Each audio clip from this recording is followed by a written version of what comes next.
tonight we're going to explore something that will completely reshape how you picture our place in the galaxy. You've probably seen those diagrams of the Milky Way, the ones that show our sun sitting in a tiny little spur between two massive spiral arms, the Orion arm. It looks small. It looks like almost nothing. A minor feature on a galactic map barely worth labeling. But here's what those diagrams never tell you. That tiny spur, that small, insignificant looking sliver of the galaxy that we call home, is so enormous that if you could travel at the speed of light, it would still take you thousands of years to cross it. The Orion arm isn't small, it only looks small because the galaxy is incomprehensibly large. And tonight, you're going to understand exactly why that matters. Now, let's begin. Let's start with where we actually are. Not on Earth, not in the solar system. Those scales are too small for what we're talking about tonight. Let's start with the galaxy, the Milky Way. You've heard the name 1,000 times. You've seen pictures of it, or at least artist impressions of it, because no human has ever seen the Milky Way from the outside. Every image you've ever seen of our galaxy as a whole is an illustration, a reconstruction based on observations we've made from the inside. We are inside this structure, we're embedded within it, and that makes understanding its shape and layout enormously difficult. It's like trying to draw a map of an entire city while standing in the middle of one room in one building. You can look out the windows, you can see other buildings in the distance. You can measure how far away certain landmarks are, but you can never step outside and look down from above to see the whole thing at once. That's essentially what astronomers have been doing for centuries. Piecing together the structure of the Milky Way from the inside, using careful measurements and observations to figure out the shape of the galaxy we live in without ever being able to leave it and look back. What we figured out is remarkable. The Milky Way is a barred spiral galaxy. That's a specific type of galaxy with a well-defined structure. At the center sits a dense concentration of old stars called the galactic bulge. This bulge is roughly 10,000 light-years across. It's packed with stars far more densely than our region of the galaxy. If you lived on a planet near the galactic center, your night sky would be blazing with thousands of visible stars, many of them bright enough to cast shadows. The sky would never truly get dark. Running through the center of this bulge is a bar. Not a bar you'd walk into, but a bar-shaped structure made of stars. Imagine a thick beam of starlight running through the heart of the galaxy. This central bar is estimated to be roughly 27,000 light-years long, though exact measurements vary depending on which study you read and which method was used. The bar is made up of older, redder stars. It's a prominent feature that helps define the Milky Way's type. Not all spiral galaxies have bars. Some do, some don't. Ours does, which puts it in the category of barred spirals. Extending outward from the ends of this bar are the spiral arms. These are the features that give spiral galaxies their iconic appearance. When you see photographs of other spiral galaxies, the ones taken by the Hubble Space Telescope or the James Webb Space Telescope, showing beautiful face on spirals with sweeping curving arms of blue and white light, those arms are what we're talking about. The Milky Way has them too. We just can't see them from the outside. Now here's something important to understand about spiral arms, because most people get this wrong. Spiral arms are not solid structures. They're not walls of stars or rivers of matter flowing around the galaxy. If they were, they would have wound themselves up and disappeared billions of years ago, because the inner parts of the galaxy rotate faster than the outer parts. A solid arm will get twisted tighter and tighter with each rotation until it wrapped around itself and vanished. But spiral arms have persisted for billions of years.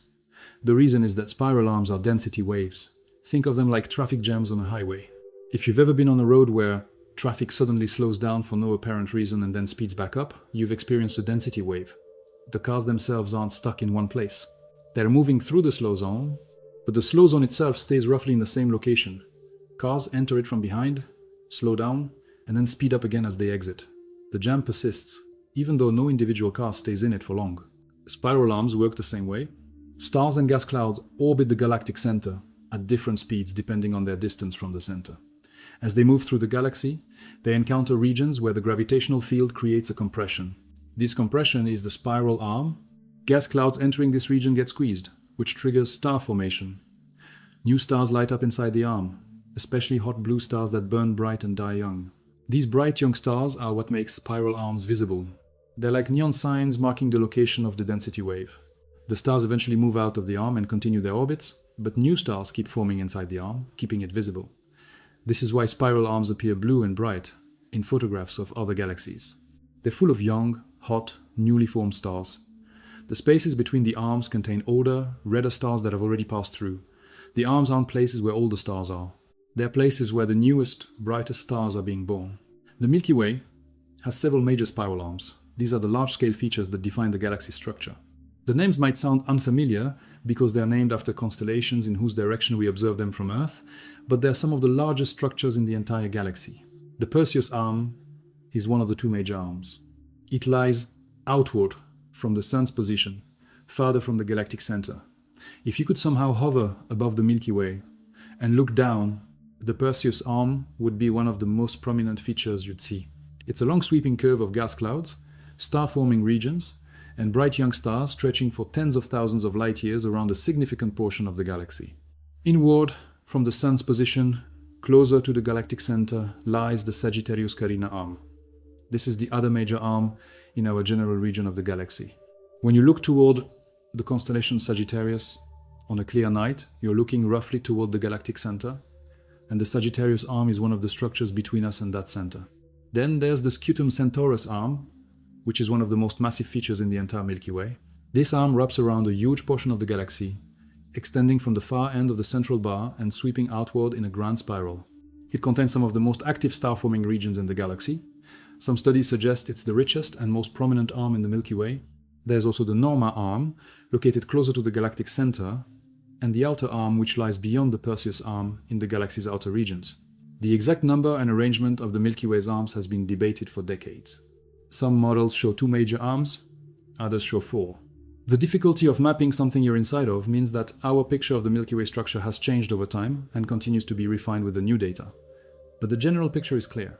The Milky Way has several large spiral arms that wrap around the galaxy like the arms of a vast pinwheel, each one stretching for tens of thousands of light years, containing billions of stars and enormous clouds of gas and dust, where new stars are constantly being born. Now, here's where we get to the part that matters most for tonight's story. Between these major arms, there are smaller features. Think of them as branches or spurs that connect the larger arms or extend outward from them like smaller streams feeding into a river system.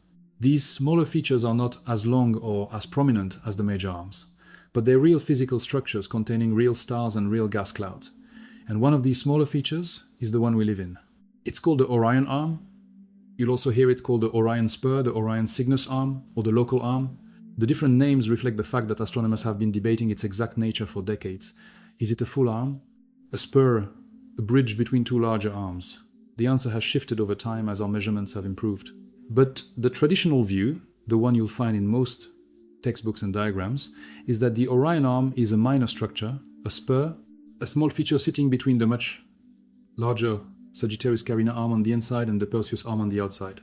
On those top-down diagrams of the Milky Way, the ones you see in textbooks and documentaries and websites, the Orion arm is usually drawn as a short segment, a small bridge, sometimes barely labeled.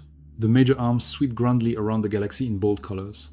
And then there's our little spur tucked between them like an afterthought. The sun is marked with a tiny dot somewhere along this spur. And you look at it and think, well, we're in a pretty insignificant part of the galaxy. We're not in one of the major arms. We're in a spur, a minor feature, something small. And that impression, that feeling of insignificance is what those diagrams create. But that impression is deeply misleading, because even though the Orion arm is classified as a minor feature of the Milky Way, a spur rather than a major arm, its actual physical size is staggering. We're going to get into the exact dimensions soon, but for now, understand this. The Orion arm contains billions of stars. It spans thousands of light years. It includes some of the most famous and spectacular objects in the night sky. It is a structure so vast that the entire history of human space exploration hasn't even scratched the surface of exploring it. It only looks small because the things next to it on those diagrams are even more unimaginably large. The problem isn't that the Orion arm is small. The problem is that our sense of scale completely collapses when we try to comprehend anything at galactic dimensions. Our Sun sits within this structure. Specifically, the Sun is located roughly in the inner edge of the Orion arm, slightly closer to the Sagittarius Carina arm side than the Perseus arm side. We're about 26,000 light years from the galactic center.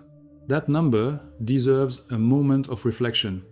26,000 light years. Light, which travels at about 300,000 kilometers per second, the fastest speed possible in the universe, would need 26,000 years to travel from where we are to the center of the galaxy. When you look in the direction of the constellation Sagittarius on a summer night, you're looking roughly toward the galactic center, but you can't see it with your eyes. The galactic center is hidden behind vast clouds of dust and gas that block visible light. We can only observe it using infrared light and radio waves, which can pass through the dust. The light you'd see from the galactic center, if the dust weren't in the way, would have left there 26,000 years ago. That's long before agriculture was invented. Long before any city existed. Long before writing, before pottery, before any of the things we associate with civilization. When that light began its journey, humans were living as hunter-gatherers in the last ice age, using stone tools and following animal herds across landscapes that were covered in glaciers. That's how far we are from the center of our own galaxy. From our position in the Orion Arm, we orbit the galactic center along with every other star in the galaxy. The sun moves at about 230 kilometers per second around the galactic center. That's an incredible speed. At 230 kilometers per second, you could cross the entire United States in about 3 minutes. You could circle the Earth in under 3 minutes. And yet, even at this phenomenal speed, it takes the sun approximately 225 million to 250 million years to complete one single orbit around the galaxy. One galactic year. The last time the sun was roughly where it is now in its orbit, dinosaurs were just beginning to appear on Earth. The time before that, complex multicellular life was only just starting to diversify after the Cambrian explosion. Earth has existed for about 20 galactic years. The entire age of our planet can be measured in a handful of laps around the galaxy. And during all that time, the sun has been moving through the galaxy. Sometimes inside a spiral arm, sometimes between arms, always part of this vast rotating structure. The sun's position in the Orion Arm isn't permanent either. Over millions of years, the sun drifts relative to the spiral pattern. Remember, spiral arms are density waves, not fixed structures. Stars move through them. The sun has probably passed through multiple spiral arm regions over its 4-5 billion year lifetime. Right now we happen to be in the Orion Arm. Millions of years ago, we might have been between arms. Millions of years from now, we might be approaching the Perseus Arm. The galaxy is dynamic. Everything is in motion. But for now, for the slice of cosmic time that includes all of human history and all of human existence, we are residents of the Orion Arm. Understanding where we sit in the galaxy is crucial for what comes next. Because the structure of the Milky Way, the arrangement of its arms and spurs and interarm regions isn't just an abstract map. It has real physical consequences. The spiral arms are where most star formation happens. They're where the gas is densest, where molecular clouds collapse under their own gravity to birth new stars. They're also where the most massive and short-lived stars exist, the ones that explode as supernovae at the end of their brief lives. Living inside a major spiral arm would mean being surrounded by more stellar activity, more radiation, more supernova, and potentially more danger to any life trying to develop on a planet nearby. The fact that we're in a minor spur rather than a major arm might actually be significant for our existence. The Orion Arm is quieter than the Perseus or Scutum Centaurus arms. There's less intense star formation, fewer massive stars exploding, less disruptive radiation. Our position in a relatively calm part of the galaxy may have given Earth the stability it needed for life to develop and persist over billions of years. This idea is sometimes discussed under the concept of the galactic habitable zone. The idea that there are regions of the galaxy that are more favorable for life than others. Too close to the galactic center and the density of stars and supernova creates a hostile environment. Too far out, and there aren't enough heavy elements forged in stellar explosions to build rocky planets like Earth. The Orion Arm, sitting roughly in the middle distance from the center, in a relatively quiet spur, might be something of a sweet spot. Not too active, not too sparse, just enough stellar chemistry to produce planets with the ingredients for life, but not so much violent activity that life gets wiped out before it can take hold. This is the landscape we inhabit. A barred spiral galaxy, 100,000 light-years across, containing somewhere between 100 billion and 400 billion stars structured into sweeping major arms and smaller connecting spurs. All of it rotating around a central supermassive black hole called Sagittarius A, times which has a mass of about 4 million times the mass of our Sunday. And within all of that, we are here in the Orion Arm, a minor spur in the grand scheme of galactic architecture. Positioned about 26,000 light-years from the galactic center, orbiting at 230 kilometers per second, but still taking 250 million years to make it around once. Surrounded by billions of stars that are our neighbors in this structure, yet separated from even the nearest of them by light-years of empty space. This is our address in the cosmos, not Earth, not the solar system. Those are just the room and the building. The Orion Arm is the neighborhood, and as we're about to discover, that neighborhood is far larger than any diagram has ever made it look. The flat images, the simplified maps, the neat little labels drawn on posters and projected in planetariums, they all commit the same sin, they compress scale. They take something that spans thousands of light years and reduce it to a centimeter on a page. And in doing so, they strip away the very thing that makes it astonishing, its size. Every time you've glanced at one of those galaxy diagrams and thought the Orion arm looked small, your brain was being tricked. Not by any deliberate deception, but by the sheer impossibility of representing galactic scale on a human-sized image. You were looking at something vast and reading it as something minor. And that misreading, that failure of intuition, is exactly what we're going to correct as this journey continues. Because the Orion arm isn't a footnote in the galaxy structure. It's a colossal region of space containing more distance, more stars, and more worlds than humanity could explore in a million lifetimes. It just happens to sit next to things that are even more colossal. And that difference between being small and merely being smaller than something else is the entire point of what we're exploring tonight. The Orion arm is not small. The galaxy is just that incomprehensibly large. So, let's talk about actual numbers. Let's put real dimensions on this structure that diagrams have conditioned us to dismiss.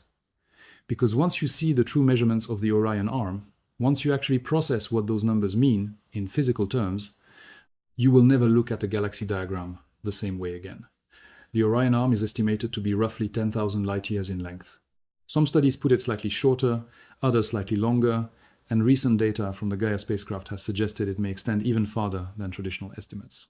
But 10,000 light years is a solid working number, based on decades of radio observations, parallax measurements, and surveys of young stellar populations and hydrogen gas clouds within the structure. Its width is roughly 3,000 to 3,500 light years. So we're talking about a structure that's approximately 10,000 light years long and 3,500 light years wide. Those are the dimensions. And I want to make sure you actually understand what those numbers mean. Because it's very easy to hear a number like 10,000 light years and just file it away as big without truly grasping the scale involved. 1 light year is about 9,446 trillion kilometers. That's the distance light travels in a single year, moving at about 300,000 kilometers per second. Every second, every day, roughly 26 billion kilometers. And after a full year of traveling at that speed, non-stop, never slowing down, light has covered about 9.46 trillion kilometers. That's 1 light year. Now, the nearest star to our Sun, Proxima Centauri, is about 4.24 light years away. That's the closest star, the very nearest neighbor we have. And it would take light, the fastest thing in the universe, over 4 years to get there. If we sent the fastest spacecraft humanity has ever built, the Parker Solar Probe, at its peak speed of about 192 kilometers per second, it would take roughly 6,800 years to reach Proxima Centauri. That's longer than all of recorded human history.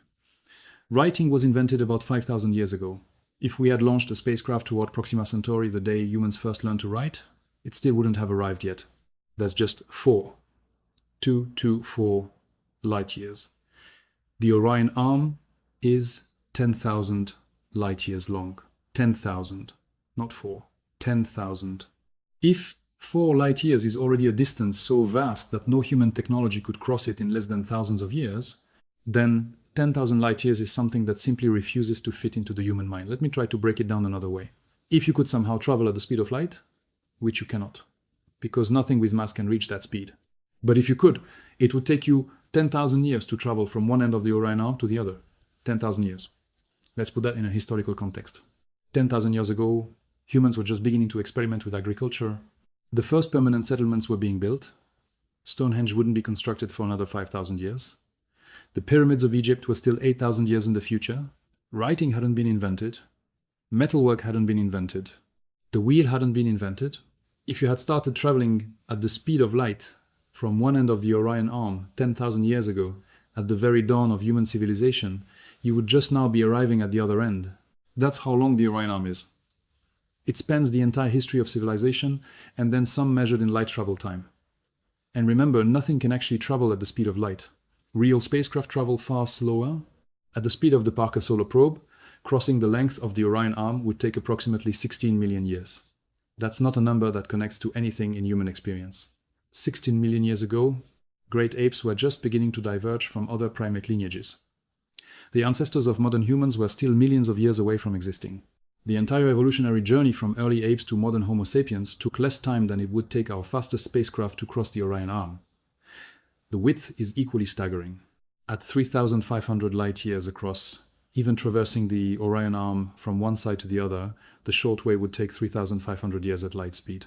That's roughly the span from the height of ancient Egypt's New Kingdom to the present day, from the time of Rome the Great to right now, this very moment.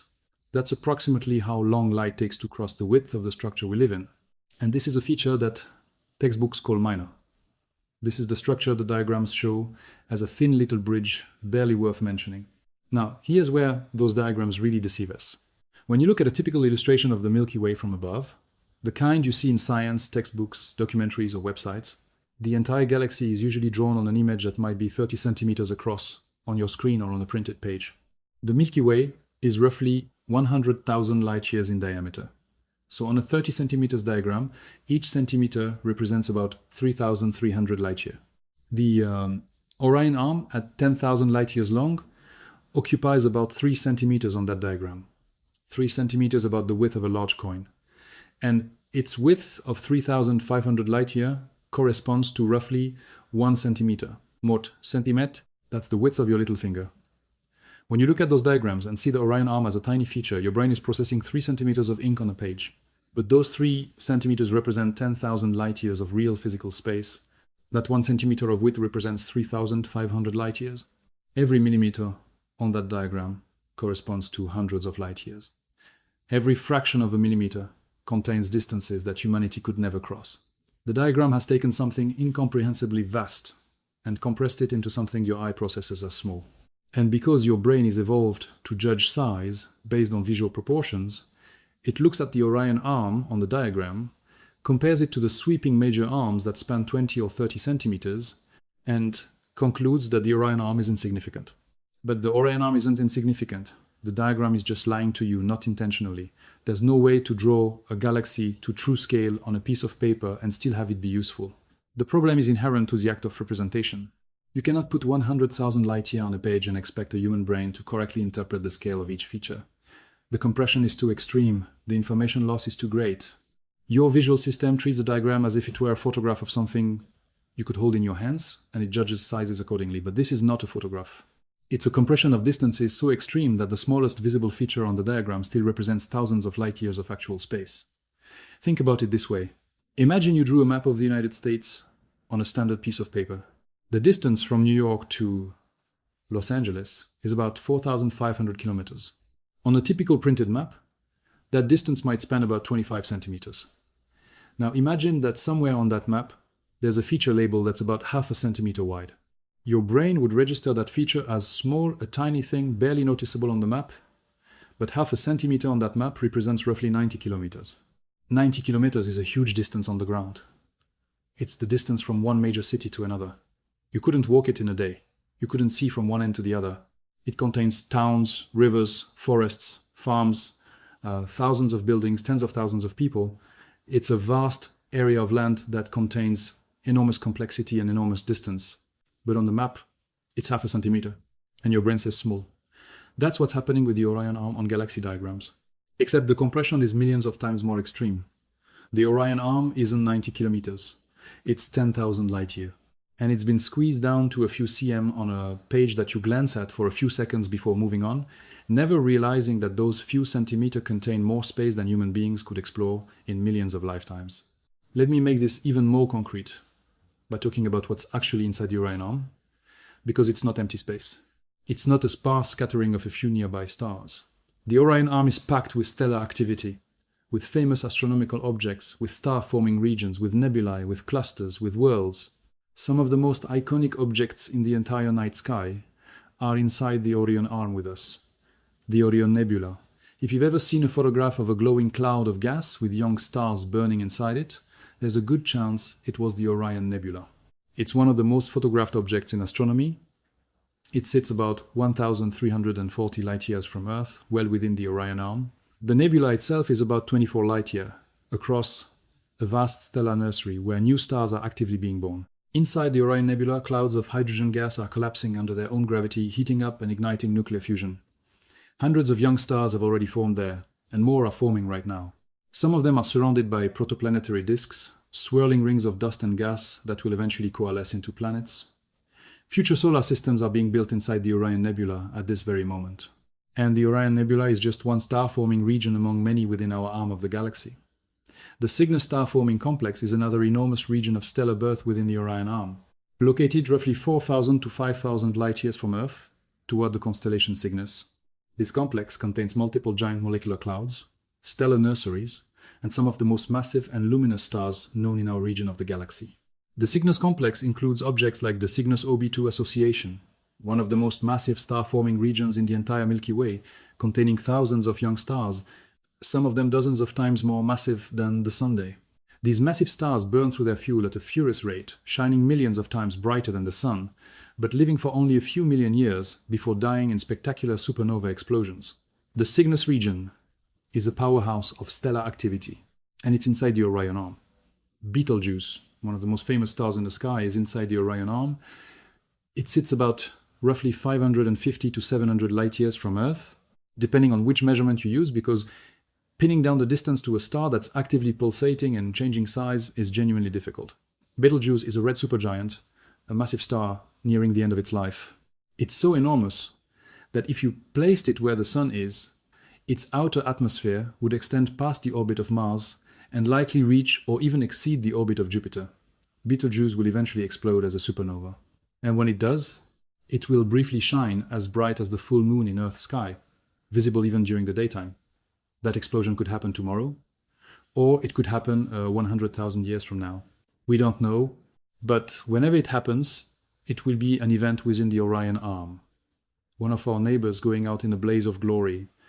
The Crab Nebula is inside the Orion arm. This is the remnant of a supernova that exploded in the year 1.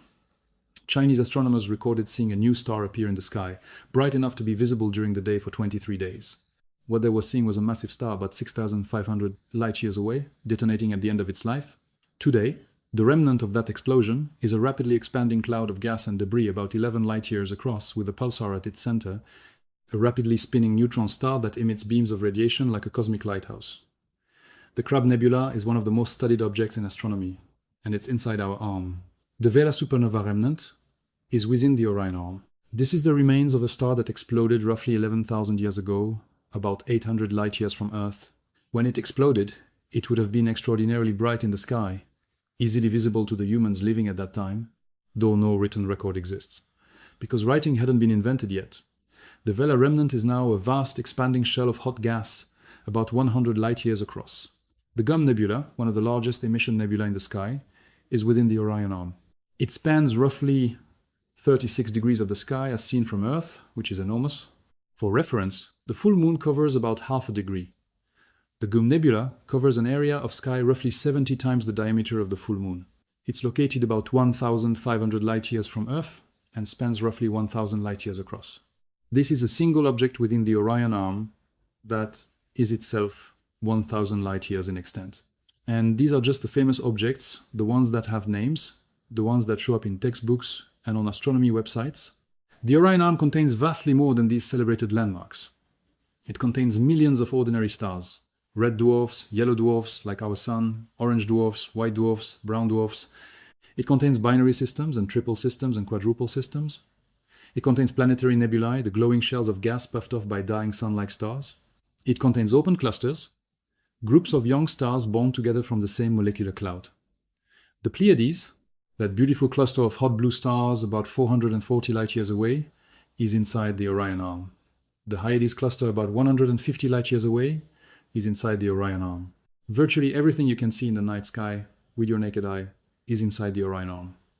Because the Orion arm is our home, and the stars visible to the naked eye are all relatively nearby on galactic scales. Here's something that helps make the scale tangible. Within roughly 400 light-years of the Sun, a tiny fraction of the Orion arm, astronomers have catalogued tens of thousands of individual star systems. The European Space Agency's Gaia spacecraft, which has been mapping the positions and motions of stars with extraordinary precision, has measured over 1 billion stars in the Milky Way. A substantial fraction of those billion measured stars are within the Orion arm. The arm isn't sparse. It's rich with stellar populations. It's dense with activity. It contains everything from calm, stable star systems like ours to violent, chaotic regions where massive stars are being born and dying in rapid succession. Consider that our immediate stellar neighborhood, the region within about 50 light-years of the Sun, contains roughly 2,000 known stars. That's just 50 light years. The Orion arm is 10,000 light years long and 3,500 light years wide. The volume of the Orion arm is incomparably larger than that tiny 50 light year bubble. Estimates vary, but the Orion arm is thought to contain somewhere in the range of several billion stars. Billions, not millions, billions. Each one a sun, many of them with their own planets. Some of those planets are rocky worlds orbiting in their star's habitable zone where liquid water could exist on the surface. Every single one of those stars exists within this feature that diagrams draw as a thin little bridge between two larger arms. And those billions of stars almost certainly have planets. This isn't speculation. It's based on hard data. NASA's Kepler Space Telescope, which operated from 2009 to 2018, spent years staring at a single patch of sky, monitoring over 150,000 stars for the tiny dips in brightness that occur when a planet passes in front of its host star. What Kepler found transformed our understanding of how common planets are. Before Kepler, we didn't know whether planets were rare or abundant. After Kepler, the answer was clear. Planets are everywhere. The data showed that, on average, every star in the Milky Way has at least one planet. Many stars have multiple planets. Some have entire systems with 5, 6, 7 or more worlds orbiting them. Rocky planets roughly the size of Earth turned out to be particularly common, far more common than anyone had predicted before the mission. Kepler's successor, the TEST mission launched in 2018, has continued finding planets around nearby stars, confirming and extending Kepler's results. When you apply these occurrence rates to the Orion arm, the numbers become staggering. If the Orion arm contains several billion stars and the average star has at least one planet, then the Orion arm contains at least several billion planets. But many stars have multiple planets. And the average based on Kepler data is closer to 1.5 to 2 planets per star. That pushes the number of worlds in the Orion arm toward 10 billion or more. 10 billion planets. Some are gas giants like Jupiter, massive spheres of hydrogen and helium swirling with storms larger than Earth. Some are ice giants like Neptune, cold and distant from their stars. Some are rocky worlds like Earth or Mars with solid surfaces and potentially complex geology. And some fraction of those rocky worlds orbit in their star's habitable zone, the region where temperatures could allow liquid water to exist on the surface. Estimates vary, but roughly 1 in 5 sun-like stars may have a rocky planet in its habitable zone. For red dwarfs, which are the most common type of star, the fraction may be even higher. This means the Orion arm likely contains hundreds of millions of rocky planets in habitable zones, hundreds of millions of worlds, where, at least in principle, conditions might be right for liquid water and potentially for life. All of them inside this one structure. All of them inside those 3 centimeters on the textbook diagram. Every single one of them unknown to us, unexplored, unnamed, waiting in the darkness between the stars. Let me try one more way to make you feel this. Imagine you could magically freeze time and teleport yourself to a random location inside the Orion arm, somewhere far from the sun, perhaps 3,000 light years away in a region you've never observed directly. What would you find? You'd find stars. Stars in every direction. You'd find gas clouds and dust lanes. You might find yourself near a star-forming nebula, watching raw matter condense into new suns. You might find yourself in a quiet region between molecular clouds, surrounded by scattered older stars going about their ancient orbits. You'd find planetary systems. Many of the stars you'd see would have planets. Some would have gas giants. Some would have rocky worlds. Some would have ice worlds. You'd find a region of space as rich and complex as the region around the sun, filled with its own astronomy, its own neighborhoods, its own stellar dynamics. And you could explore that region for 1,000,000 years and never run out of new things to find. Then you could teleport to another random location in the Orion arm and find an equally complex, equally rich environment. You could do this 1,000 times, 1,000,000 times, and each location would be different. Each would have its own character, its own stellar populations, its own clouds and clusters and worlds. That's what's inside those 3 centimeters on a textbook diagram. This is why understanding the Orion arm matters. Not because it's the biggest feature in the galaxy. It's not. The major arms are bigger. The galaxy as a whole is far bigger. But the Orion arm demonstrates something crucial about how badly our intuition fails at galactic scales. When you see a galaxy diagram and your brain registers the Orion arm as small, something has gone terribly wrong in the translation from reality to perception. The Orion arm isn't small by any meaningful standard. It's only small relative to the galaxy's major spiral arms. And those major arms are so absurdly incomprehensibly large that being smaller than them doesn't make you small. It just makes you less incomprehensibly large. The problem is that we don't have a word for that. We don't have a language that easily distinguishes between actually small and merely smaller than something that defies comprehension. So our brains default to the visual shortcut. It looks smaller on the diagram, therefore it must be small. But it's not. It's enormous. It contains billions of stars, thousands of light years of distance, some of the most spectacular objects in the night sky, and more worlds than we could ever count. The Orion arm is a colossal structure. We just happen to live inside it, which means we can't step back and see it properly, and every diagram that tries to show it to us ends up accidentally convincing us it's insignificant. The measurements keep improving. Every year, new data refines our picture of the Orion arm. The Gaia spacecraft, launched in 2013 by the European Space Agency, has been revolutionizing our understanding of the Milky Way's structure by measuring the positions, distances, and motions of billions of stars with unprecedented accuracy. Before Gaia, much of what we knew about spiral arm structure came from radio observations of hydrogen gas and the positions of particularly bright young stars and H2 regions, ionized hydrogen clouds that glow brightly near hot stars. These methods gave us a rough picture, but left enormous uncertainties. Gaia changed everything by providing precise distances to individual stars across huge swaths of the galaxy. With Gaia data, astronomers have been able to trace the spiral structure in far more detail. And one of the findings that emerged from this data is that the Orion arm may be more significant than we previously thought. Rather than a short, stubby spur connecting two larger arms, the Orion arm may extend farther than traditional maps showed. Some analyses suggest it could be longer, possibly reaching 20,000 light-years or more, which would make it comparable to some definitions of a full spiral arm rather than just a minor spur. The pitch angle of the Orion arm, the angle at which it inclines relative to the galaxy's circular structure, has also been measured more precisely.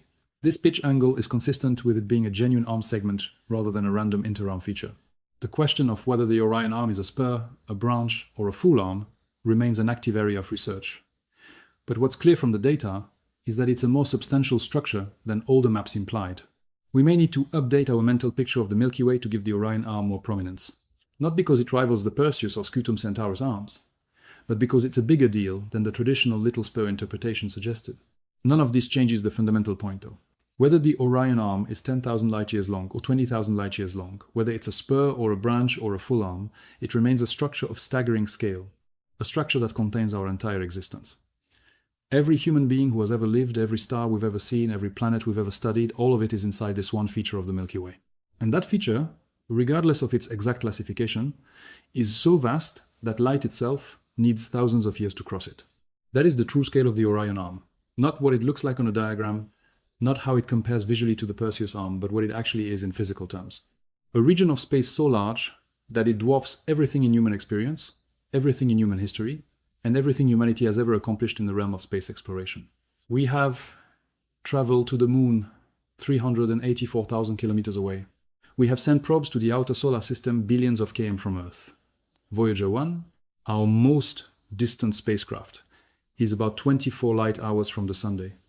And the Orion arm, this minor spur, this afterthought on a galaxy map, is 10,000 light-year long. The difference between what we've explored and what the Orion arm contains is a difference so vast that it makes all of human space exploration look like a single footstep in a journey that would take millions of lifetimes to complete. That is what flat diagrams hide from you. That is what those clean, simple, color-coded images of the Milky Way failed to communicate. The Orion arm isn't a footnote. It's a universe unto itself, hiding in plain sight on every galaxy map ever drawn, compressed into a sliver that your eye skips over on its way to the more impressive-looking features. But those few centimeters on the page contain everything we have ever known. Now that you understand the true dimensions of the Orion arm, let's put it next to the galaxy's major features, because the Orion arm doesn't exist in isolation. It sits between two of the Milky Way's great spiral arms. And understanding those arms, understanding how they compare to the Orion arm in size and mass and in activity, is what truly reveals the paradox of scale we're dealing with tonight. The Orion arm is enormous, we've established that, but when you place it next to the structures that flank it, you start to understand why diagrams make it look so small. Not because it is small, but because the major arms of the Milky Way operate on a scale that makes even an enormous structure look modest. Let's start with the Perseus arm, the major spiral arm that lies outward from us, farther from the galactic center. The Perseus arm is one of the two primary arms of the Milky Way in most structural models. It stretches for roughly 30,000 to 40,000 light-years along its length, curving in a grand spiral around a significant portion of the galaxy. Some estimates put it even longer depending on where you define its beginning and end. Because spiral arms don't have clean edges, They fade gradually into the interarm regions, with star density declining slowly rather than dropping off sharply. The Perseus arm is not just long, it's also wide and massive. It contains some of the most active star-forming regions in the entire galaxy.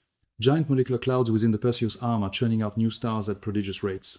The arm is rich in young, hot blue stars, the kind that burn bright and die fast. And it's lined with enormous H2 regions, vast clouds of ionized hydrogen, that glow pink and red around clusters of massive young stars. The Perseus arm is a dominant feature of the galaxy. If you could see the Milky Way from outside from a distance of millions of light years, the Perseus arm would be one of the first things you'd notice. A bright sweeping curve of blue and white light, tracing a spiral path through the galaxy's disk. Now compare. The Perseus arm is roughly 30,000 to 40,000 light years long. The Orion arm is roughly 10,000. The Perseus arm is 3 to 4 times longer. That's a significant difference. On a galaxy diagram, the Perseus arm looks appropriately grand, sweeping in a long curve, while the Orion arm looks like a short connector between larger features. And that visual comparison is roughly correct in terms of proportions. The Perseus arm really is several times longer.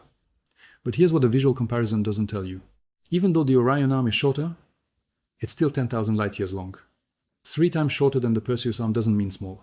It means shorter than something that's staggeringly long. If I told you one mountain is 30,000 feet tall and another is 10,000 feet tall, the second mountain is shorter. Sure, but it's still 10,000 feet tall.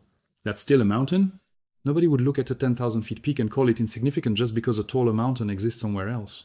But that's exactly what we do with the Orion arm when we compare it to the Perseus arm on a diagram. We see the size difference, and our brains conclude that the smaller one must be small. It's not. It's just smaller. Inward from our position closer to the galactic center lies the Sagittarius Carina arm. This is the other major arm in our region of the galaxy. The Sagittarius arm sweeps past us on the inner side between us and the galactic center, curving around the galaxy in a spiral that mirrors the Perseus arm on the other side. The Sagittarius Carina arm is estimated to stretch for at least 30,000 light years, possibly longer. Like the Perseus arm, it's rich with star formation. When you look toward the constellation Sagittarius in the summer sky, you're looking through the Sagittarius arm toward the galactic center. The dense star fields you see in that direction, the milky glow that gives our galaxy its name. Much of that light comes from stars in the Sagittarius arm and the denser regions beyond it. The Sagittarius arm contains some spectacular objects. The Eagle Nebula, famous for the Hubble Space Telescope's iconic Pillars of Creation photograph, is in the Sagittarius arm, roughly 7,000 light years from Earth. Those pillars are columns of gas and dust, light years tall, sculpted by the radiation from nearby hot young stars, and inside them new stars are being born. The Omega Nebula, also called the Swan Nebula, is another massive star-forming region in the Sagittarius arm about 5,000 to 6,000 light years away. These objects are part of the arm's intense stellar production. So, now we have the picture. The Orion arm is flanked on both sides by spiral arms that are 3 to 4 times its length. Arms that contain enormous star-forming complexes, and billions of stars spread across tens of thousands of light years. The Orion arm sits between them like a bridge, shorter in extent, less prominent in galactic structure, but still containing billions of stars and thousands of light years of distance within its own boundaries. But these aren't even the biggest features. The Scutum Centaurus arm is often considered the most massive and prominent arm in the entire Milky Way. It originates from one end of the galaxy's central bar and sweeps outward in an enormous spiral that wraps around a huge fraction of the galaxy. Depending on how you trace it, the Scutum Centaurus arm may extend for 60,000 light-year or more. Some models suggest it's the single most substantial arm in the galaxy, containing the highest density of stars and gas of any spiral feature. The Scutum Centaurus arm passes through some of the richest star-forming regions in the Milky Way, including areas near the galactic bar where gas is funneled inward and compressed, triggering intense bursts of stellar birth. The arm is home to some of the most luminous star clusters in the galaxy, collections of thousands of massive hot stars that outshine anything in our local stellar neighborhood. Then there's the Norma arm, located even closer to the galactic center. The Norma arm isn't as long as the Scutum Centaurus or Perseus arms, but it's positioned in a region of the galaxy where stellar density is much higher. Near the galactic center, everything is compressed. Stars are packed more tightly. Gas clouds are denser, and the gravitational environment is more extreme. The Norma arm exists in this denser environment, and it's associated with some of the most luminous H2 regions in the galaxy. And beyond the Perseus arm, in the outer reaches of the galaxy, lies the outer arm. This feature extends into the galaxy's sparse outskirts, where star density drops off, and the disk of the galaxy begins to thin out. The outer arm is less well studied because it's far away and partially obscured, but it adds another layer to the galaxy's spiral structure. When you look at all these arms together, the full spiral structure of the Milky Way, the Orion arm's relative position, becomes clear. It is genuinely a smaller feature sitting between much larger features. The major arms wrap around the galaxy for tens of thousands of light years. Some of them may extend for more than half the galaxy's circumference. The Orion arm at roughly 10,000 light years spans only a fraction of what the major arms cover. In terms of star formation activity, the major arms outpace the Orion arms significantly. The density waves in the major arms compress gas more intensely, triggering more prolific star birth. The Orion arm has star-forming regions, certainly the Orion Nebula, the Cygnus complex. These are real and active stellar nurseries, but they're modest compared to the enormous star-forming factories in the Scutum Centaurus or Perseus arms. In terms of sheer mass, the major arms contain far more gas, dust, and stars than the Orion arm. If you weighed the Orion arm against the Perseus arm would come out substantially heavier. More material, more stars, more everything. The Orion arm is a lighter structure, less dense, less active, less massive. But here's the thing that needs to be said, clearly and emphatically. None of that makes the Orion arm small. Less massive than the Perseus arm is not the same as small. Less active in star formation than the Scutum Centaurus arm is not the same as insignificant. The Orion arm is shorter, lighter, and quieter than the major arms, but it's still a structure containing billions of stars spread across thousands of light years. It's like comparing a river to an ocean. The river is smaller, obviously, but nobody calls a river insignificant. Nobody looks at the Amazon River and says it's tiny because the Pacific Ocean exists. The river is a massive feature in its own right, even if there are larger bodies of water elsewhere. Let's also talk about the galactic center, because that's another structure that puts the Orion arm in perspective, while simultaneously showing how everything at galactic scale defies normal comprehension. The galactic center is roughly 26,000 light years from us. At the very heart of the Milky Way sits Sagittarius A, the supermassive black hole with a mass of about 4 million times the mass of the Sunday. The region around Sagittarius A times is extraordinarily dense. Stars are packed far more tightly than in our neighborhood. Some stars orbit the black hole at enormous velocities. One star called S2 completes an orbit around Sagittarius A times every 16 years, reaching speeds of about 3% of the speed of light at its closest approach. That's roughly 9,000 kilometers per second. For comparison, our Sun plots along at 230 kilometers per second in its orbit around the galactic center. S2 is moving almost 40 times faster. The central bar of the galaxy, that beam-like structure of all stars that runs through the heart of the Milky Way, spans roughly 27,000 light years. The bar alone is nearly 3 times the length of the Orion arm. If you place the Orion arm alongside the galactic bar for comparison, the Orion arm would look like a small extension off to one side. And the bar isn't even the most dramatic feature of the galactic center. The galactic bulge, the dense spheroidal concentration of stars surrounding the bar, is roughly 10,000 light years across. That's comparable to the length of the entire Orion arm. The bulge alone, which is just one component of the galactic center, contains a volume of space roughly equivalent in extent to our entire arm. And within that volume, the density of stars is vastly higher. The galactic bulge is packed with old red and orange stars, billions of them concentrated into a relatively compact region. The night sky, as seen from inside the bulge, would be spectacular. Ablaze with countless stars, far brighter and more numerous than anything visible from our quiet position in the Orion arm. This comparison is striking. The length of the galactic bar is roughly 27,000 light years. The diameter of the galactic bulge is roughly 10,000 light years. The length of the Orion arm is roughly 10,000 light years. The Orion arm, which holds everything we've ever known, is comparable in extent to the galactic bulge alone. And the bulge is just the central condensation of the galaxy. A dense knot at the heart of a structure that extends 100,000 light years across. The Orion arm is a feature whose dimensions match those of the galactic core region. And yet, the core is just one small part of the whole. This tells you something about the galaxy's scale. When even the comparison points are themselves enormous, the thing you're trying to measure begins to lose all connection to anything in human experience. Now, I mentioned earlier that our understanding of the Orion arm has been changing, and this deserves more attention. Because the story of how we map the Orion arm is itself a story about how difficult it is to understand the structure of something you're inside of, and how our picture keeps getting revised as our tools improve. For most of the 20th century, our knowledge of the Milky Way's spiral structure came primarily from radio astronomy. Hydrogen gas, which is abundant throughout the galaxy, emits radio waves at a very specific wavelength, about 21 centimeters.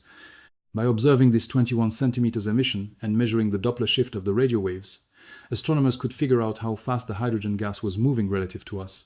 Since the gas orbits the galactic center at speeds that depend on its distance from the center, the Doppler shift could be used to estimate how far away each cloud of gas was. This technique, called the kinematic distance method, allowed astronomers to map the distribution of hydrogen gas throughout the galaxy and trace the spiral arms. It was a powerful tool, but it had significant limitations. The kinematic distance method relies on assumptions about how the galaxy rotates.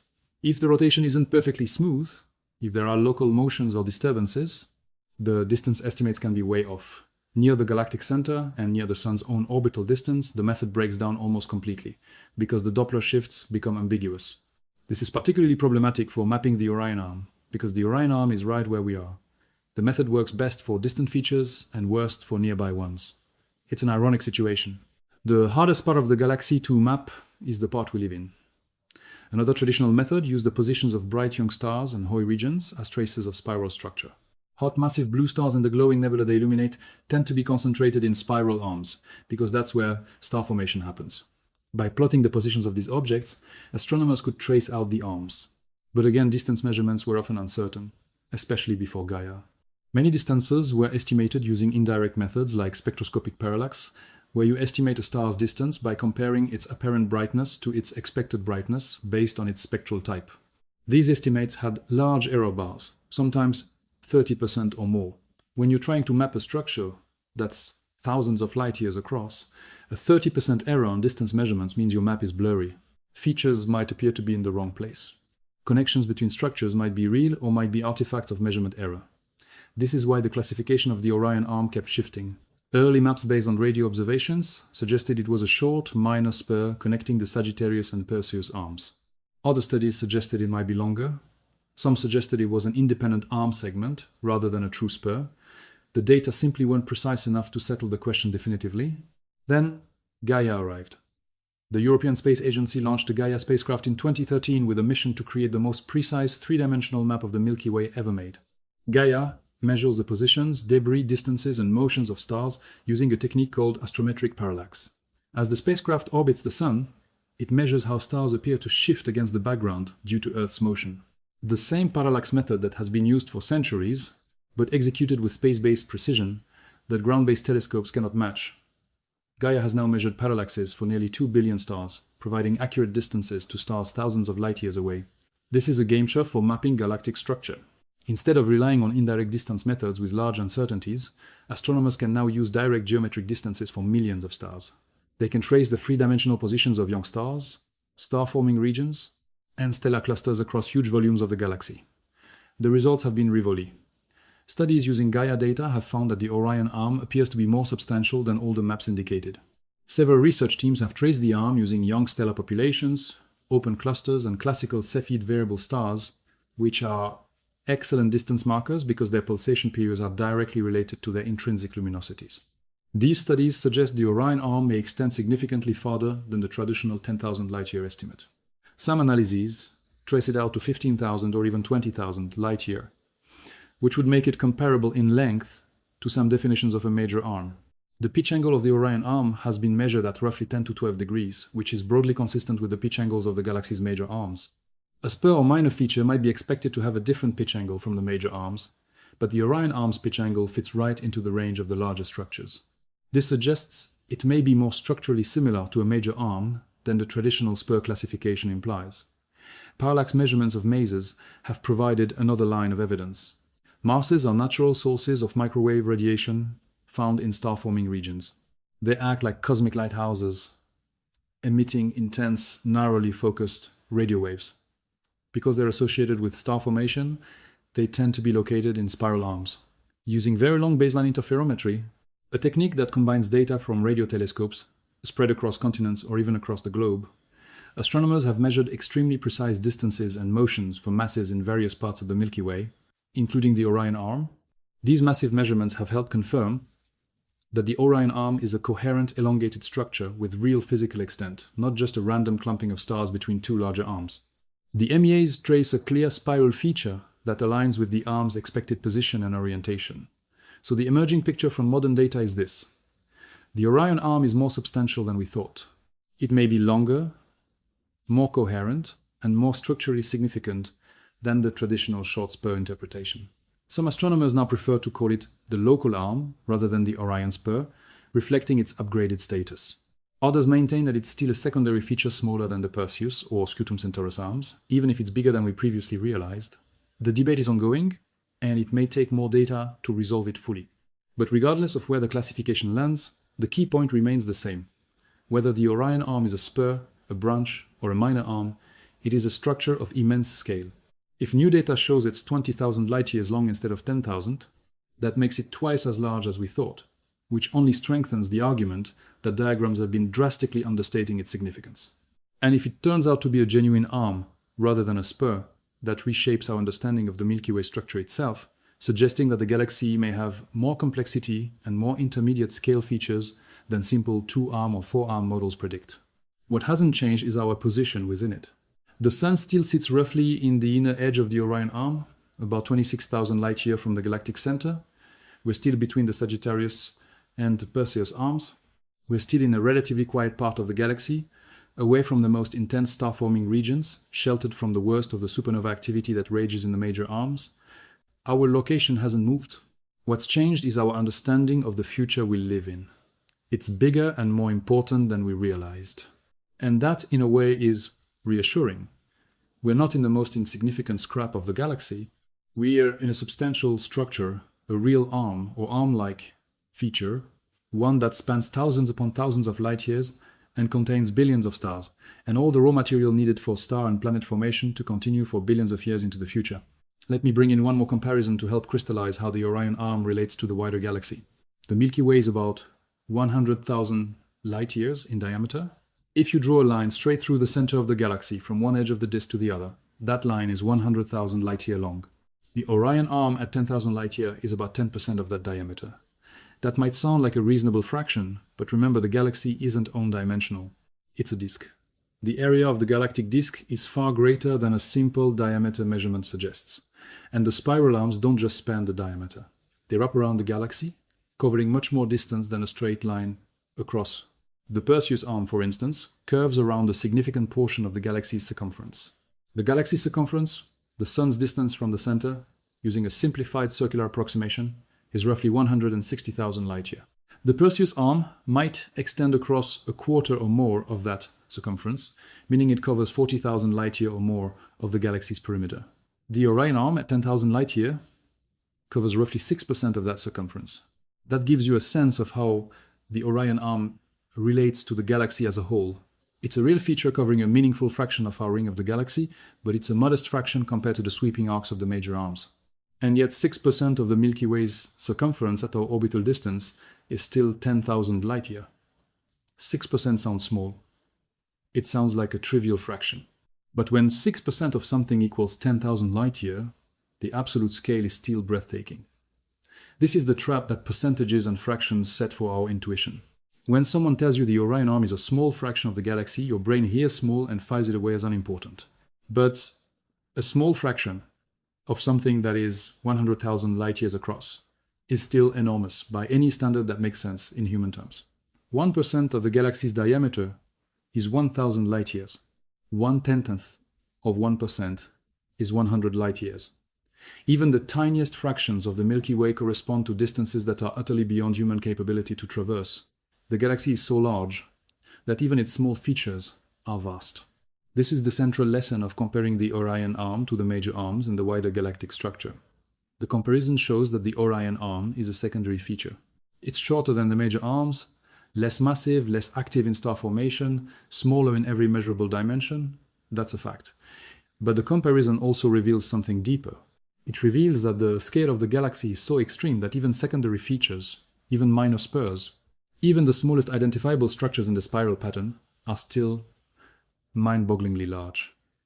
The Orion Arm is to the Milky Way what a hill might be to a mountain range. It's smaller than the peaks surrounding it, but it's still a feature that rises thousands of feet above the plain, containing rivers and forests and ecosystems of its own. It's only small in relative terms. In absolute terms, it's anything but. The galaxy has a way of humbling everything within it. The Sun, which is a star so massive it contains 99.86%. 86% of all the mass in the solar system is just one ordinary star among hundreds of billions. The solar system, which extends for billions of kilometers in every direction from the Sun, occupies an infinitesimal fraction of the Orion Arm's volume. The Orion Arm, which contains billions of stars and stretches for thousands of light years, is just one feature among several in the Milky Way's spiral structure. And the Milky Way itself is just one galaxy among trillions in the observable universe. Each level of the hierarchy dwarfs the one below it so completely that the smaller level becomes invisible. You can't see the solar system from outside the Milky Way.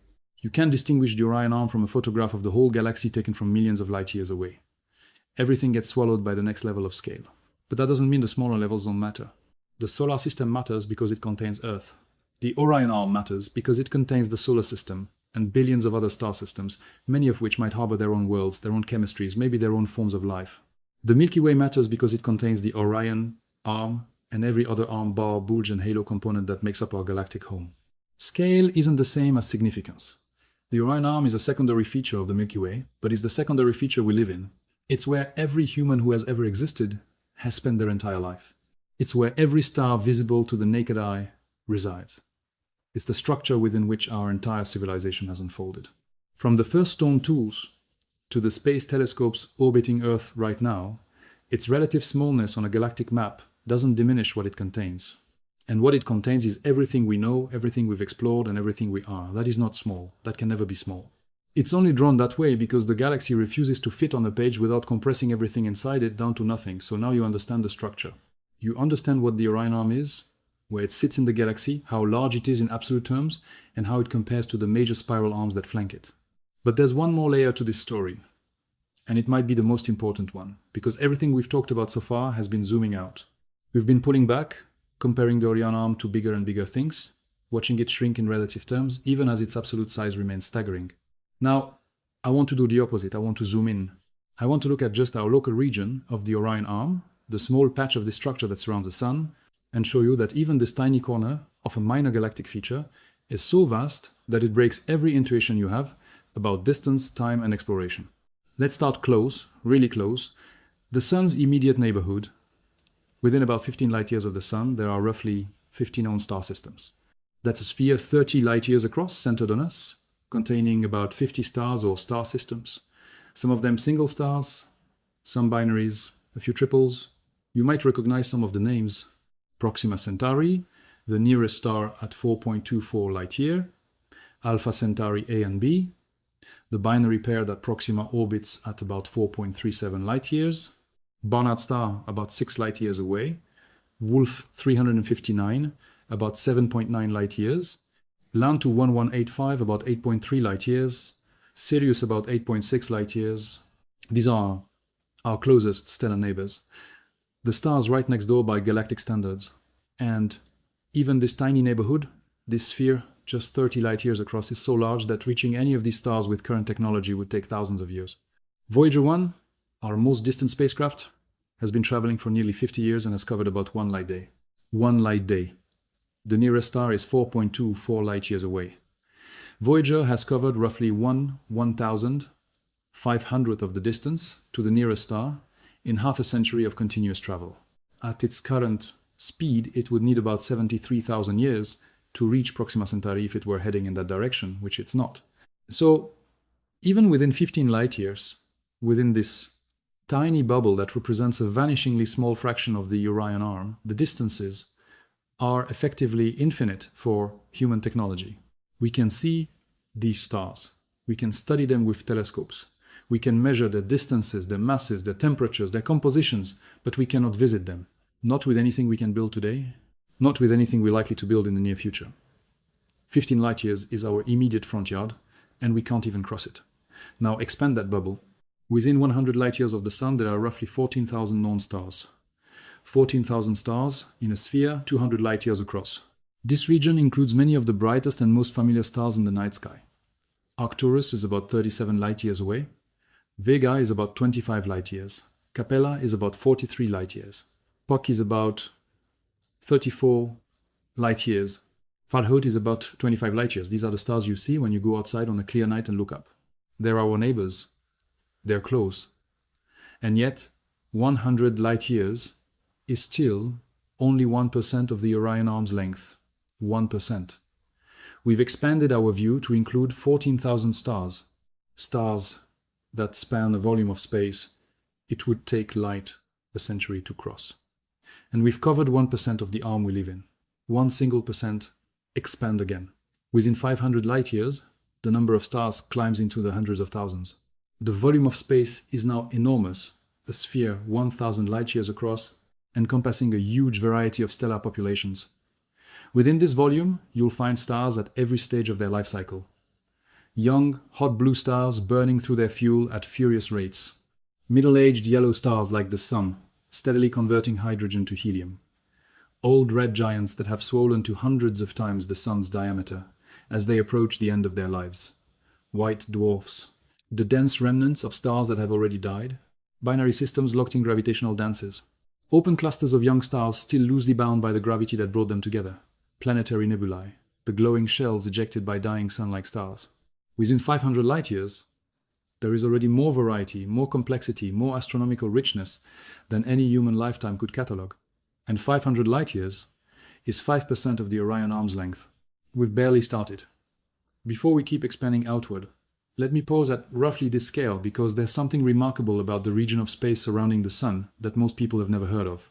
It's called the local bubble, and it tells us something important about the Orion arm's internal structure, about the fact that even within a single spiral arm, there are distinct environments, neighborhoods within neighborhoods, each shaped by events that happened millions of years ago.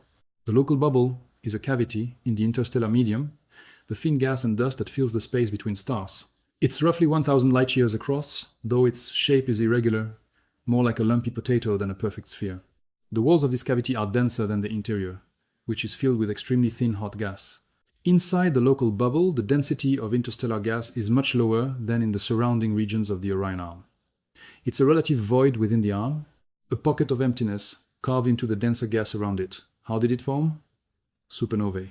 About 10 to 15 million years ago, a series of massive stars in our region of the Orion arm reached the end of their lives and exploded. These weren't distant events.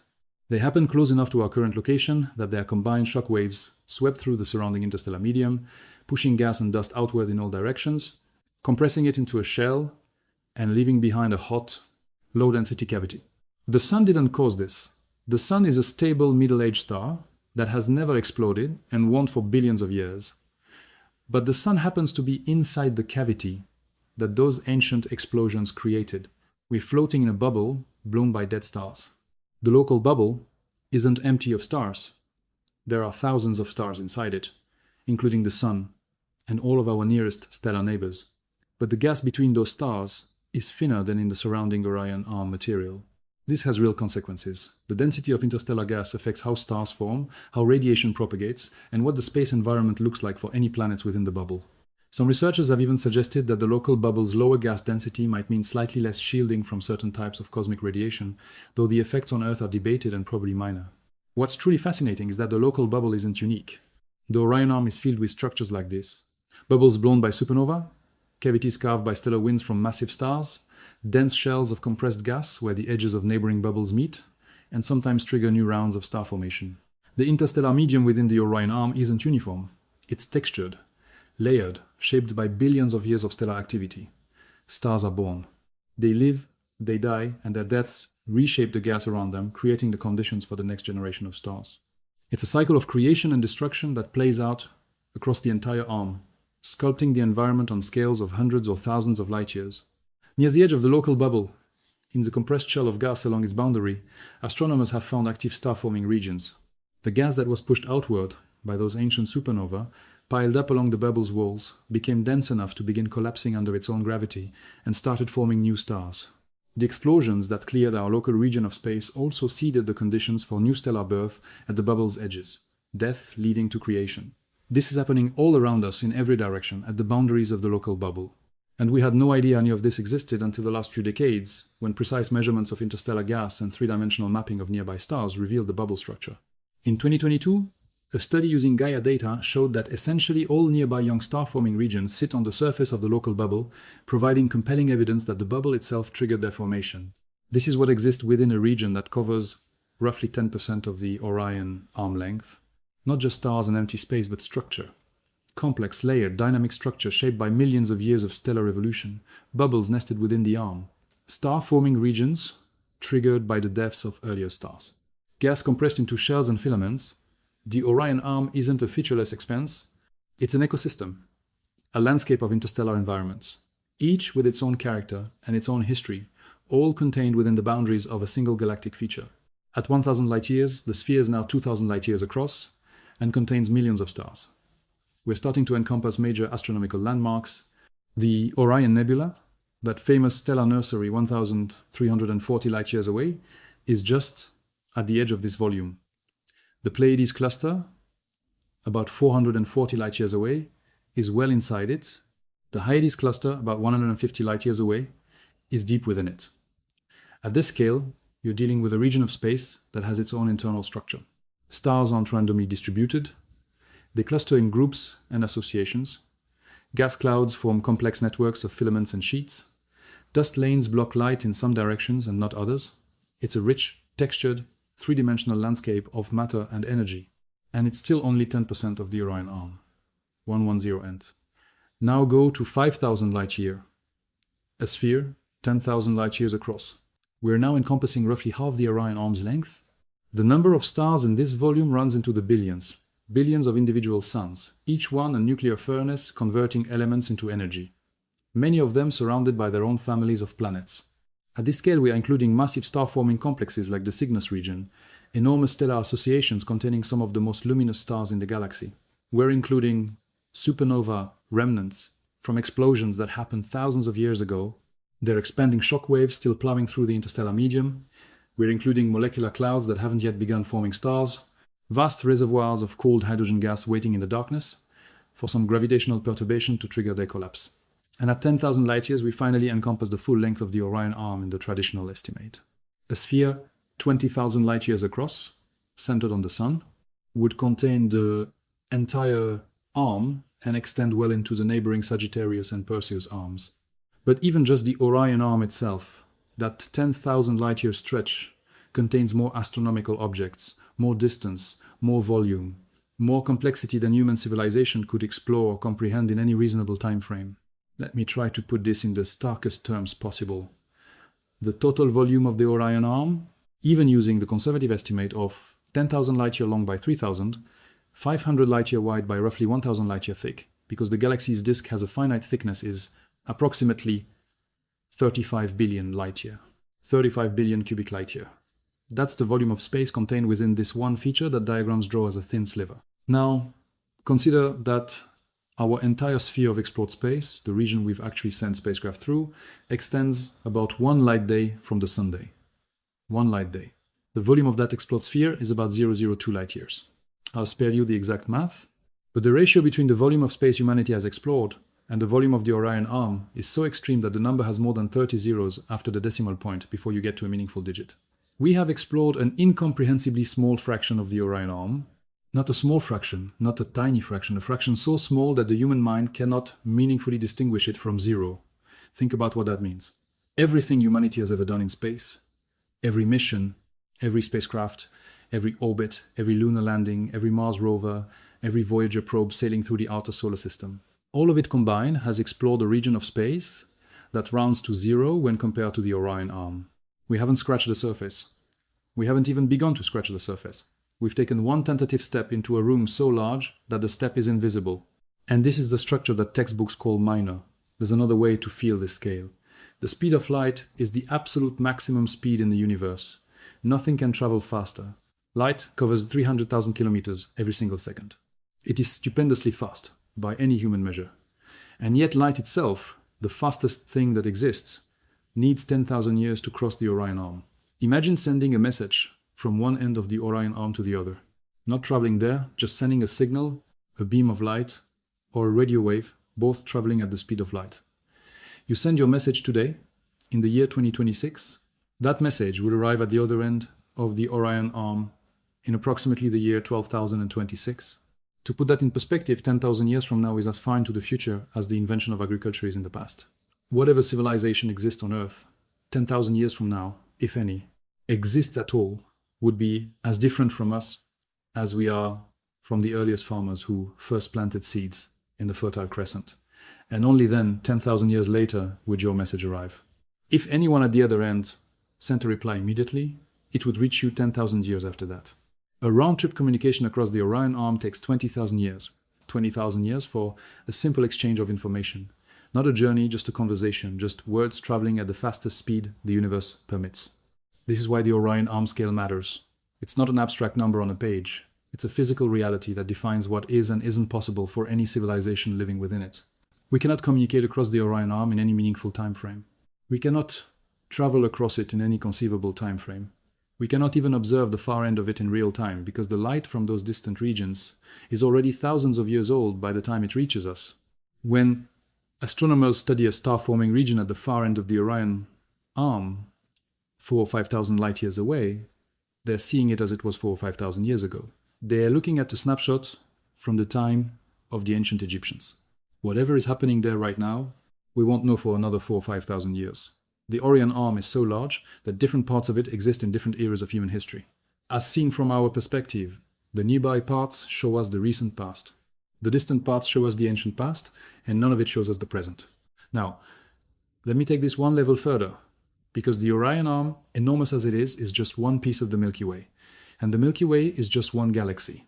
We've spent this entire journey talking about a structure that occupies maybe 10% of the galaxy's diameter. The other 90% is out there, filled with other arms, other spurs, other stars, other worlds. The Perseus arm alone is several times longer than the Orion arm. The Scutum Centaurus arm may be 6 times longer. The galactic center, with its supermassive black hole and its dense concentration of old stars, is 26,000 light years away, a distance that light needs 260 centuries to cross. And the Milky Way itself is one galaxy among an estimated 2 trillion in the observable universe. The nearest large galaxy, Andromeda, is 2.5 million light years away. The Virgo cluster, the nearest major galaxy cluster, is about 54 million light years away. The observable universe stretches 93 billion light years from edge to edge. These are distances that make the Orion arm look like a grain of sand on a beach that stretches to infinity. The scale cascades. It cascades in every direction. Zoom in, and you find that even the sun's immediate neighborhood is unreachably vast. Zoom out and you find that the Orion arm is a sliver of the galaxy, which is a speck in the local group, which is a crumb in the Virgo supercluster, which is an atom in linear Kia, which is a point in the cosmic web, which is a fraction of the observable universe, which may itself be an infinite decimal piece of whatever lies beyond. Every level of the hierarchy is separated from the next by factors of thousands or millions. And at every level, the distances involved are so large that they exceed the capacity of human technology to traverse, and often the capacity of human minds to comprehend. This is what the Orion arm teaches us, if we're willing to listen. It teaches us that scale is deceptive, that the labels we put on things, minor spur, local arm, secondary feature, carry emotional weight that doesn't match physical reality. When you call something minor, you create an impression of smallness. But minor in galactic terms means something that's merely thousands of light years across instead of tens of thousands.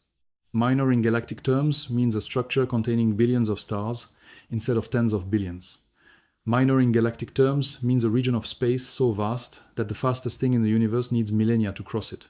These are not human definitions of minor. These are not intuitive definitions. They are technical classifications that exist purely to describe relations. We walk distances measured in meters. We drive distances measured in kilometers. The farthest most people ever travel is a few thousand kilometers, maybe 10,000 during a long international flight. Our brains evolved to handle these scales. We can picture a kilometer. We can imagine 100 kilometers. We can, with some effort, comprehend the size of the Earth. About 40,000 kilometers around at the equator. But the Orion arm is 10,000 light year long. A light year is 9.46 trillion kilometers. The Orion arm's length converted to kilometers is a number so large, it would take a paragraph just to write out all the zer. Our brains cannot process it. We hear the number, we acknowledge it intellectually, but we don't feel it. We can't feel it. The neural architecture that handles spatial reasoning in the human brain was built for navigating African savas, not for comprehending galactic structures. We are fundamentally, biologically, neurologically incapable of truly grasping how large the Orion arm is. And that's okay. Understanding doesn't require intuition. We don't need to feel the distance viscerally to appreciate what it means. We can use reason, analogy, and careful thought to build a picture that approximates reality even if our instincts can't keep up. That's what science does. It extends human understanding beyond the limits of human intuition. It lets us comprehend things we can't directly experience. It gives us tools to think about scales that our brains were never designed to handle. So here is what you should take away from everything we've explored tonight. The Orion arm is not small.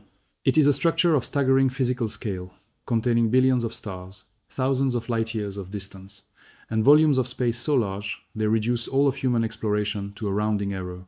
It is our galactic neighborhood, the region of the Milky Way that contains everything we have ever seen, touched, measured, or imagined. Every star in the night sky is inside it. Every nebula you've ever seen in a photograph is inside it. Every exoplanet we've ever detected is either inside it or visible from within it. The Orion arm is, for all practical purposes, our entire universe in miniature, not because there isn't more beyond it. There obviously is vastly more. But because the Orion arm alone contains more space, more worlds, and more possibilities than humanity could ever exhaust, it only looks small. Because the galaxy is monstrous, it only seems insignificant because the major spiral arms are even more monstrous. And those arms only seem manageable on a page, because the entire galaxy has been compressed down to a size that fits on a screen or a poster, stripping away the true distances, the true volumes, the true emptiness between the stars. Every galaxy diagram you've ever seen is a beautiful lie. A necessary lie because you can't draw 100,000 light-year at true scale on any medium that humans can see. But a lie nonetheless, one that systematically teaches your brain to underestimate the scale of everything it depicts. The next time you see one of those diagrams, the next time you see the Milky Way drawn in a textbook or displayed in a popular science program with a tiny label that says Orion arm or local spur, or you are here with a little arrow pointing to a thin bridge between two grander features, remember what that label actually represents. Remember that those few cm of ink contain 10,000 light years of space. Remember that inside that sliver are billions of stars, each one a sun, many with their own planets.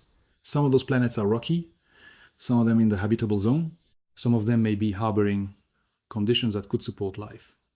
Remember that within that sliver, a structure your eye dismisses in a fraction of a second, there is more distance than humanity could cross in millions of years, and more worlds than we could visit in billions. And remember that you are inside it right now. You are part of the Orion arm. The atoms in your body were forged in stars that lived and died within this structure. The carbon in your cells, the oxygen in your lungs, the iron in your blood, all of it was synthesized in the cores of stars that existed within the Orion arm millions or billions of years ago. Those stars exploded and scattered their elements into the interstellar medium, the gas and dust between the stars.